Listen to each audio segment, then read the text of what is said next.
దేవాలయంలో ఇద్దరు విఘ్నేశ్వరులు ఉంటారు, రెండు వినాయక మూర్తులు ఉంటాయి. ఇద్దరు వినాయకుల్ని ఎందుకు ప్రతిష్ఠ చేస్తారంటే ఒకరిని విఘ్నరాజు అని పిలుస్తారు, ఒకరిని విఘ్నేశ్వరుడు అని పిలుస్తారు. విఘ్నరాజు అని పిలిస్తే ఏమిటంటే విఘ్నాన్ని కల్పిస్తాడు. విఘ్నేశ్వరుడు అన్నారనుకోండి విఘ్నాన్ని తీసేస్తాడు. ఏమిటి విఘ్నాన్ని కల్పించడం ఏమిటి అంటే మీకు నేను తేలికగా అర్థం అవ్వడానికి ఒక ఉదాహరణ చెప్పాలనుకోండి. కాకినాడలో జయేంద్ర నగర్ లో విఘ్నేశ్వర దేవాలయం ఉంది, మహాగణపతి దేవాలయం. ఒకప్పుడు మాంధాత వారని అక్కడే ఉంటారు దగ్గరలో, మంచి భక్తి తత్పరులైనటువంటి కుటుంబం వారికి అక్కడ ఖాళీ స్థలం ఉంది, గుడి కడదామని కంచికామకోటి పీఠాధిపత్యం వహిస్తున్న మహాపురుషులు చంద్రశేఖరేంద్ర సరస్వతి స్వామి వారి దగ్గరికి వెళ్ళారు. ఆయనకి పిలిస్తే పలికేవారు విఘ్నేశ్వరుడు. ఆయన దగ్గరికి వెళ్లి అడిగారు, అయ్యా కృష్ణాలయం కడదాం అనుకుంటున్నామండి. ఆయన కళ్ళు మూసుకుని ధ్యానం చేసి చెప్పారు, రాదు కృష్ణాలయం, అక్కడ విఘ్నేశ్వరుడు గుడుస్తుందని చెప్పారు. కాదండి మేము కృష్ణాలయం కడదాం అనుకుంటున్నాం. ఆయన నవ్వి శుభం పూయా.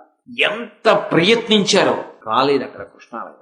ఆఖరికి మళ్ళీ మహాస్వామి వారి దగ్గరికి వెళ్ళి, అయ్యా మీరే ఎటువంటి విఘ్నేశ్వరుణ్ణి పెడితే బాగుంటుందో అటువంటి మూర్తిని చేయించి ఇప్పించండి అన్నారు. శిల్పిని పిలిపించారు, విఘ్నేశ్వర మూర్తిని చేయించి ఆయన ప్రథమ పూజ చేసి వ్యాన్ ఎక్కించారు, తీసుకెళ్ళండి కాకినాడ ప్రతిష్ఠ చేయండి అన్నారు. ఎండ మండిపోతోంది, పట్టుకోవాలా ఒకళ్ళు వ్యాన్ లో, పట్టుకోవడానికి ఒక మనిషి కూర్చోవాలి. ఎలా?